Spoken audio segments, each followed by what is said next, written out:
Hyperviolent, hyperviolent. That's that paragraph number 102, y'all. Hyperviolent. If we scroll down and do, we'll see the word hyperviolent. Found it. You see it? I will react. Come point it out for us. Here you go, everybody. Hyperviolent. Alright. Good job. Alright. You got another one? What paragraph, minute, and second? What second paragraph? Where? 18 seconds. 18 seconds? Atonement. See y'all, this is the word that I just. Early finishers. Go in and look for the word transform or transformation. Look for transform. I want you to box that in when you see it. Transform. Look through all your paragraphs, scan the whole document, whether it's transform or transformation. I want you to tell me how many times you see that word. Transform, transformation. 3 times. 3 times? It might be there more. Keep going. Look on all your pages. Go in and box that word, transformation or transform. As y'all do, I'm going to do it with you too. I'm going to go to 4 minutes and 41 seconds. At that point is when the transformation began. Again, y'all, when we're doing speeches, keep in mind, we use our pair-forward strategy, personal pronouns, alliteration, facts, opinion, rhetorical questions, exaggerations, statistics, and right now we're looking for the rule of the triplet. If the word transformation or transform appears 3 times or more, it is very, very important to our overall meaning. In this paragraph, I see that it appeared 2 times. So y'all, do y'all agree in paragraph 441 that it appeared 2 times or more? Oh, 2? Twice. It's going to appear again. We're going to go to paragraph 701 and 745. 701 and 745. One of the things that happened after that experience, I thought about the other men who were incarcerated alongside of me and how much I wanted to share this with them. And I started thinking about those experiences and about those same abusive environments. But unfortunately, the system that currently holds 2.5 million people, y'all, that is a fact. How do I know it's a fact? It has a word in it. A number. Do y'all agree or disagree? Thumbs up or thumbs down? Agree. That is a fact, okay? Oh, that is a fact. So, if I see facts, if I see triplets, can someone tell me what kind, click your name. If you hit your name, I'm going to call your name. What is the author's purpose? Ty? What is the author's purpose? Is it to entertain us, like funny like Kevin Hart? Is it to persuade us, like speeches? Or is it to inform us? To inform. But it also could be a combination of what else, boys and girls? Persuade, because it is a speech and he wants us to do what? What word keeps repeating over and over again? Transform. But I love how you said to inform because he did give us numbers and such. And in paragraph 701, boys and girls, we see that word what again? Transform. Are we going to see it again in paragraph 1109? Everybody go to 1109. Skim and scan quick. Again, y'all, this is called skim and scan. My journey is a unique journey, but it doesn't have to be that way. Anybody can have a what? A transformation. So y'all, how many times did the word transformation or transform appear? 4 times. 4. The rule is triplet, so 3 or more times means transform is a main central point or important. Very, very, very important because it repeats throughout the entire text, correct? Huh? It repeats 1 time. It repeats where? 9:13. 9:13, so it repeats 5 times, thank you. At 9:13, y'all go in. It says, I also had to acknowledge that, before that.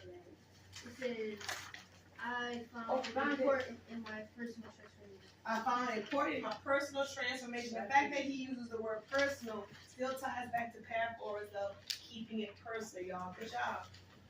Good job, y'all. All right. So 9:13, he said my personal transformation. That's 5. So y'all, let's make a connection. That's 5. If this is the speech and the speech is info text, What novel have we read in class that we're getting ready to write about in our writing test, y'all? Let's see, we're dying. What are our two main characters, boys and girls? Grant and Jefferson. What does the author and Jefferson have in common, y'all? The speaker and Jefferson have in common. They both were what? Incarcerated. Locked up. Well, technically, one of them is actually incarcerated. The other one is mentally incarcerated. No. I'm talking about Jefferson and the speech. They both were what, y'all? Incarcerated. Now, what's the difference between Jefferson and the speaker? Jefferson got what, y'all? Is he free like the speaker? No, he's what? What happened to Jefferson? He was what? Executed, while the speaker, y'all, the speech, he was what? Free. Because he got free, what did he do in his freedom, y'all? Transform. Because he understood the importance of his freedom, right? So, what about Grant? Is Grant free? Huh? In his mind. What do you mean by mind? As in, like, mentally, he can free. Go with your shoulder partner. Discuss with your partner what's the difference between Grant and Jefferson. Talk for a couple of seconds. What's the difference between Grant and Jefferson and the speaker? The difference between all three of them.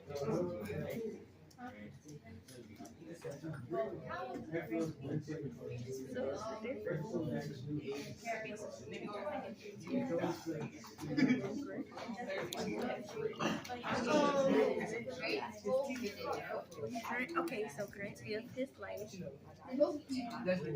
So, all the same. They're all different? They got different traits because they're different what? Different people. Alright, bring it back in 5, 4, 3, 2. Antonio, I heard what you said. They all have different character traits because we see them as different what, Antonio? Different people. But what is the one thing, y'all, they all have in common? What does the author, Grant, and Jefferson have in common? Y'all almost there. Y'all, look at the speaker. What do they all have in common that we haven't said yet? They're all African American. African American, and what else? They're male or females? Males. Grant, Jefferson, the speaker are all African American males. Not necessarily from the South, but do they have a similar experience in America? Yes. The only difference, y'all, between Jefferson, the speaker, and Grant is the fact that Grant is what incarcerated? Grant is incarcerated in his mind. Mentally incarcerated. The word incarcerated goes here, incarcerated. While Jefferson and the speaker, what, boys and girls? Are what incarcerated? Physically. Previously, because the speaker is now free. Currently. But what do they all have in common, y'all? They feel what? Incarcerated. Oh, give me the trapped. Good job. Trapped. They all feel trapped. But what is the one thing all three of them can do according to the author of the speech? Transform through doing what, Bernard? Teaching. What else? Communicating. What else? Self-reflection. Good things. What else we got, y'all? Katie, what you got? What else? What can they do to better themselves? What does Miss Emma bring Jefferson, Katie? Food. And what happens when you sit down and eat food, people? Does it make you happy or make you negative?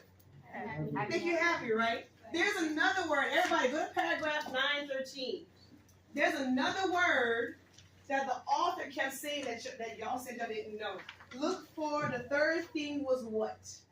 The third thing was what? In paragraph 913. There was three things the author mentioned that we must do to bring people back into society. Atonement. First things first, being acknowledged. Acknowledgement means you admit. Admission. Something was done. The second thing was apologizing, saying sorry. That third thing is atonement.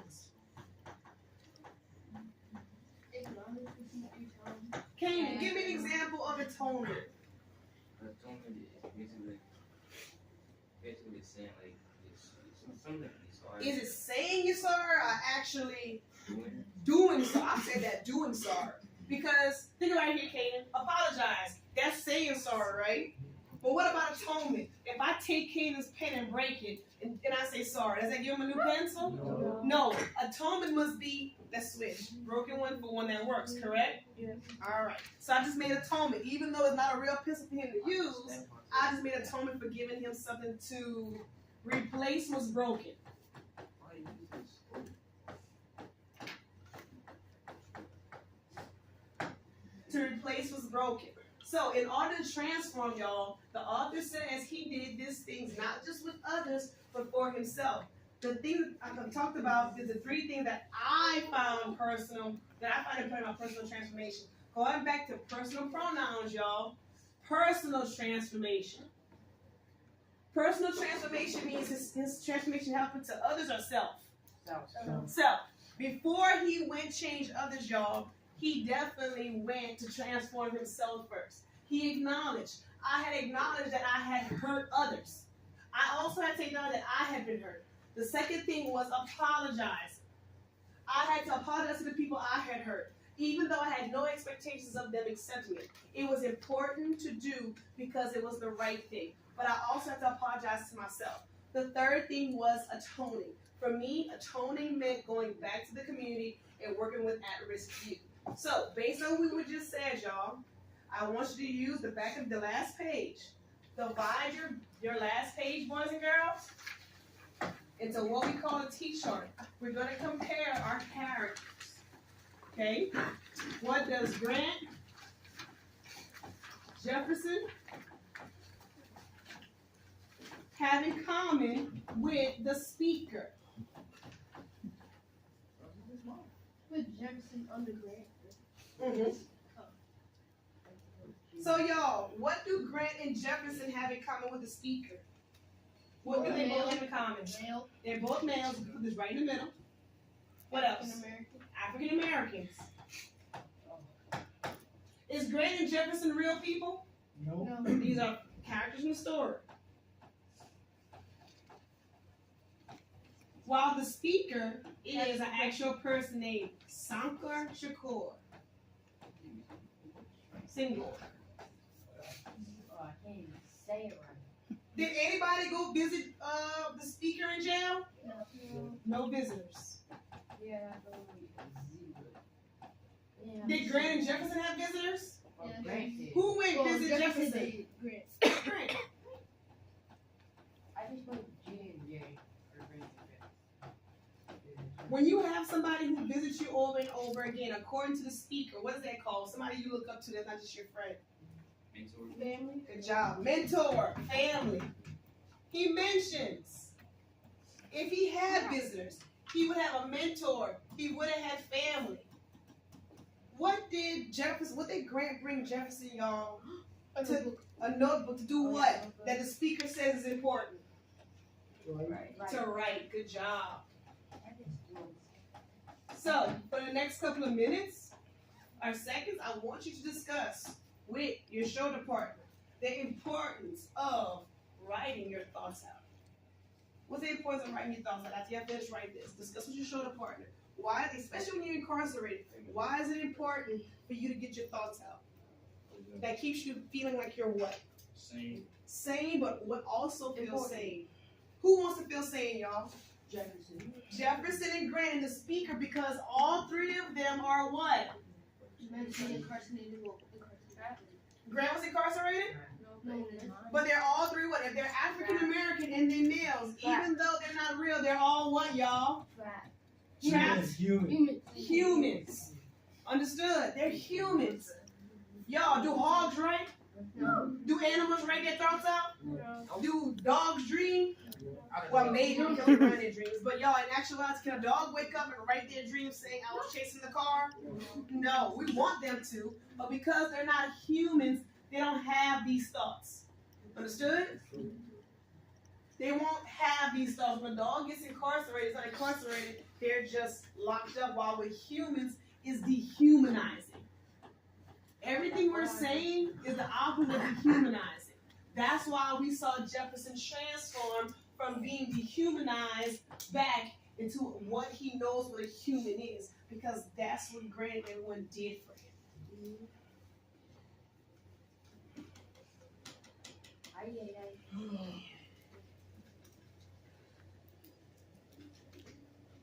All right, y'all. So again, with your shoulder partner, please discuss this, the main idea or the big question, y'all. Based on what we just discussed, what does it mean to be human? After you discuss it, we're gonna share. So right now on your paper, write answer to a question. What does it mean to be human? Yeah, You got 1 minute. Answer the question. What does it mean to be human? What does it mean to be human?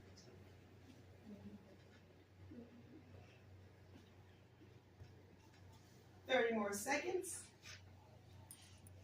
And I'm going to call on one person to share out. Remember, I'm going to use the wheel of names so you don't know who called on you, so make sure you have something. Does everyone have a thought of what does it mean to be human? I want either one word or one sentence answer. Give me something. Understood? All right.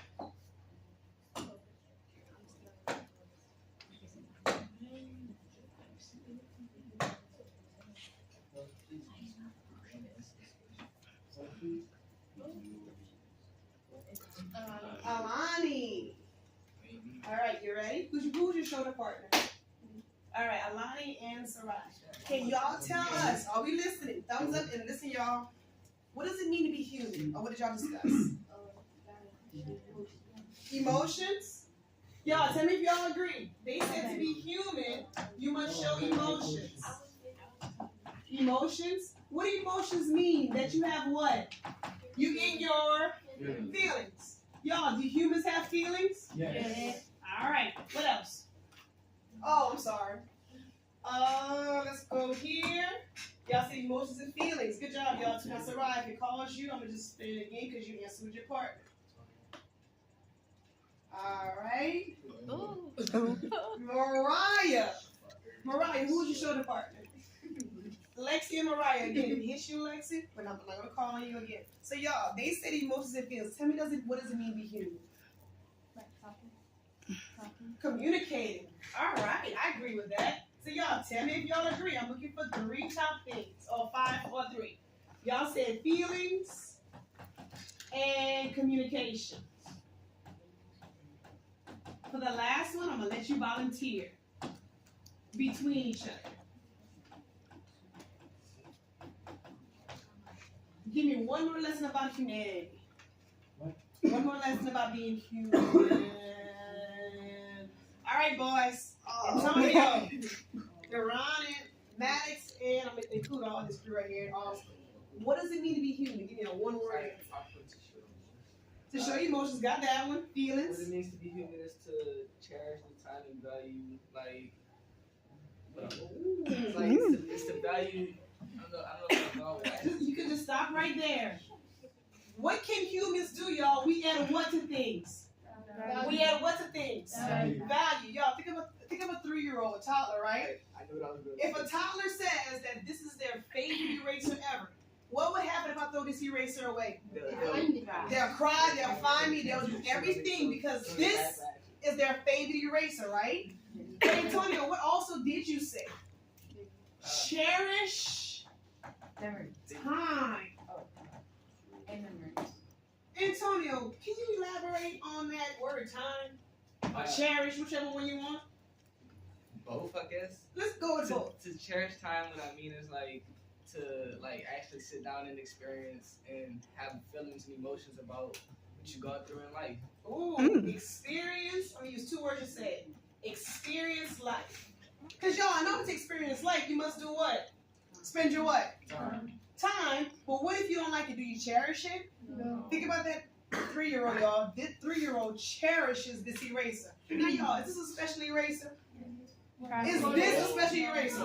No, it's an ordinary eraser. But because, y'all, we're humans and we add value to things, what happens to it, y'all? We do what? We cherish it. Do you see how, instead of this eraser, think about your favorite person ever? What happens to that person? You cherish them, right? Yeah. But you cherish them because what do you get to experience with them? Like, Life. And spend what with them? And you do what afterwards? You value it. What happens while you're with them? communication. You communicate, and then it makes you feel what? Happy. Because you're around things and people that you love, right? But what happens ultimately when you're around people that you love and cherish? You do what? You transform for the good or for the bad? For the good. Understood? All right, y'all.